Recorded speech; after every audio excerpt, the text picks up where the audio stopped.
అబద్ధానికి మరొక 10 ఏళ్ల విషానికి ఈ మూడిటి మధ్యనే పోటీ జరుగుతున్నది.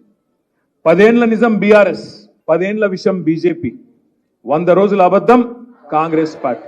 ఈ మూడిటి మధ్యనే పోటీ జరుగుతున్నది, వ్యక్తుల మధ్యన జరుగుతలేదు. అబద్ధం 100 రోజుల అబద్ధం అని ఎందుకంటే నేను ఉత్తగానే అంటలేను. బస్సు ఫ్రీ, బంగారం ఫ్రీ అన్నాడు. ఇప్పుడే మా కేతక్కి ఏం చెప్పింది? కళ్యాణ లక్ష్మి దిక్కులేదు, ఏం దిక్కులేదు, ₹1,00,000 ఆ పాత చెక్కులే వస్తున్నాయి తప్ప బంగారం లేదు, మన్ను లేదు. తిట్టిందా లేదా? ఉత్తానే తిడుతున్నారు ఇలా ఆడబిడ్డలు. అటు ఆడబిడ్డలు నారాజున్నారు, ఇటు ఊర్లలకు మేడ్చెల్ల ఊర్లలకు రైతులు పొల్లు పొల్లు తిడుతున్నారు. డిసెంబర్ 9 నాడు ఎక్కడున్న రైతన్నలు 2 లక్షలు తెచ్చుకోండి, నేను కడతా, 9 తారీఖు నాడు నేను దస్కత్ పెడతా అన్నాడు. మరి ఆడవాయ్ డిసెంబర్ 9 వాయ్, జనవరి 9 వాయ్, ఫిబ్రవరి 9 వాయ్, మార్చి 9 వాయ్, ఏప్రిల్ 9 రావట్టే. కానీ 2 లక్షల రుణమాఫీ లేదు, ఓదికి రుణమాఫీ లేదు, రైతు బంధు రాదు. కరువు వచ్చింది, కనీసం మంత్రులు ఊళ్ళకు పోరు.